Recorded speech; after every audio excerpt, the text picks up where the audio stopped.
Another use of the chain rule with implicit differentiation is to find rates of change of two or more variables that are changing with respect to time. For example, when water is drained out of a conical tank, the volume V, radius r, and height h of the water level are all functions of time. Our first step is to establish a relationship between the volume, height, and radius. And there is already a relationship. It's called the formula for volume of a cone. It is an equation that includes all of these things. So the volume of a cone is pi thirds r squared h. So here is our equation, our relationship for all the variables. Now we're going to differentiate with respect to time. So each variable is being derived with respect to time. The derivative with respect to time of the left side of the equation is equal to the derivative with respect to time of the right side. Pi over 3 is a constant, so I'm going to take that out of the derivative, out of the product rule. R squared h. What is the derivative of the volume with respect to time? It is labeled dv dt is equal to pi thirds times the derivation of this product. F dg plus g df. All derivatives are being taken with respect to time here. The derivative of h with respect to time is dh dt plus h times the derivative of r squared with respect to time. All of these are requiring the chain rule because none of your variables agree. Times 2r to the 1 times the derivative of the inside, the derivative of r with respect to time. We will simplify this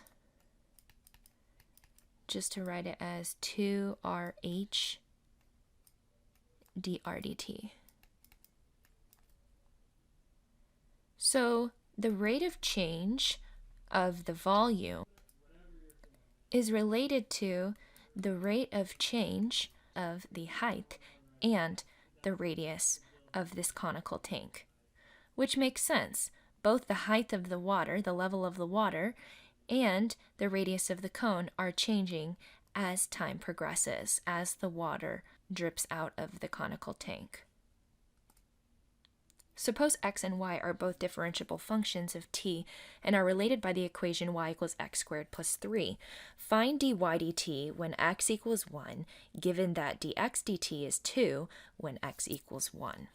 Here is our equation, and they've also given us some information.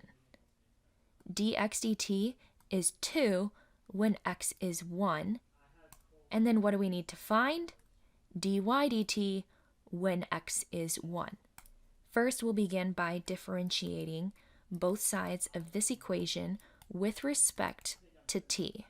The derivative of y with respect to t is dy dt.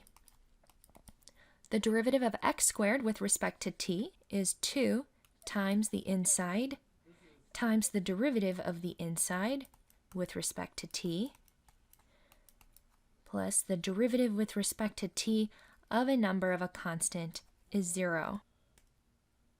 And our derivative of y with respect to t is 2x dx dt. Now, in the beginning of the problem, they gave us this information. When x is equal to 1, dx dt is equal to 2. And what we needed to find was dy dt when x is equal to 1. So what we're going to do is plug those in. 2 times x, which is 1, times dx dt, which is 2. 4. The rate of change of y with respect to the variable time is equal to 4 when x equals 1. For the rest of the examples, you are going to have to come up with the equation, with the relationship between the variables. To start solving a problem involving related rates, It's helpful to organize your information as follows: the equation, the relationship between the given variables, which you will have to come up with from now on. What is the given information? What given rates do we have? Are they constant or do they vary? This would be one that varies because it says when x is 1, dx dt is 2, meaning dx dt is not always 2. And then what do we need to find? This one was also a variable changing one, not a constant rate of change. A pebble is dropped into a calm pond, causing ripples in the form of concentric circles. The radius r of the outer ripple is increasing at a constant rate of 1 foot per second. Okay, so there's one rate, and it's constant. When the radius is 4 feet, at what rate is the area of the disturbed water changing? First, we'll organize our information as the following. What's the equation? What's the given rates of change? And what do we need to find? The equation is some sort of relationship between the radius of a circle and the area of a circle. How does the area of a circle relate to its radius? Well, we have a formula for that. Area of a circle is pi r squared. The radius is changing at a constant rate of 1 foot per second. So they've given us some rate of 1 foot per second, and that rate is the radius with respect to time. So the derivative of the radius with respect to time is given to us as 1 foot per second because it's the rate of change of the radius with respect to time. Because this is constant, we don't need to put any sort of qualifiers like when r equals or whatever. And what are they asking us to find? When the radius is 4 feet, at what rate is the total area of the disturbed water changing? So the rate that they want us to find is the rate of change of the area with respect to time. And they said when, here they've given us a condition, when r is 4 feet. Let's begin by deriving both sides of the equation with respect to time. The derivative of the area with respect to time is dA dt. The derivative of, pi is a constant, so I can take that out of the derivative. Pi times the derivative with respect to t of r squared. Okay, that's going to require the chain rule because the variables do not agree. The derivative of r squared with respect to t is 2r times the derivative of r with respect to t, which is dr dt. 2 pi r dr dt is the rate of change of the area. They gave us dr dt, which is a constant 1 foot per second, and then they said when the radius is 4, find out dA dt. So let's plug those in. Times 4 times 1. That simplifies to be 8 pi, and that is the rate of change of the area when r is equal to 4.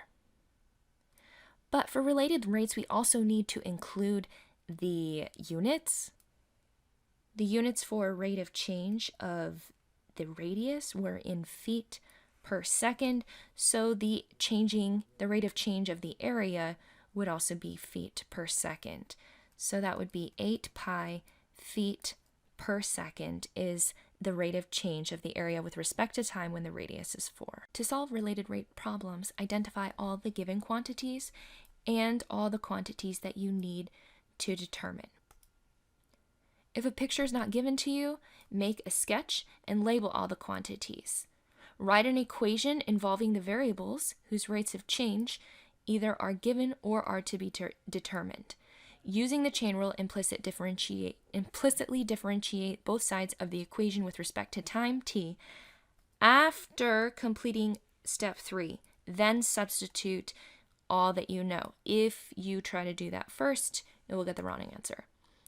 So oftentimes they're giving you descriptions and verbal statements that you need to interpret in order to even write an equation. And if you can't do that, then you can't even start to solve the problem. So how do we translate these verbal statements into mathematical models?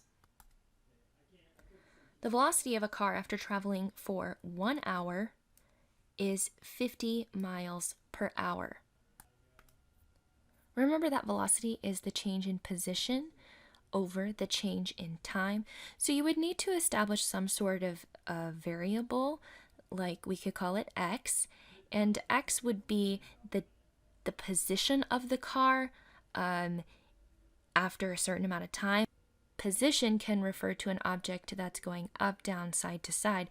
This one is traveling a certain distance, so I'm going to write x as our distance traveled, distance over time, and our dx dt is going 50 miles per hour. And that would mean that it's 50 miles per hour at t equals 1 hour, right? Because they didn't tell you that it's constant. After 1 hour, it's traveled 50 miles. But you don't know if the car is going to speed up or slow down from there. Water is being pumped into a swimming pool at a rate of 10 cubic meters per hour. So if you're filling a swimming pool, then I'm guessing we're talking about volume. And what's changing is the amount of water in the pool. So we'll say volume of water in the pool, which would make the rate of change of the volume 10 cubic meters per hour. So 10 meters cubed per hour. This is a constant rate. It didn't give us the condition of after only traveling for an hour.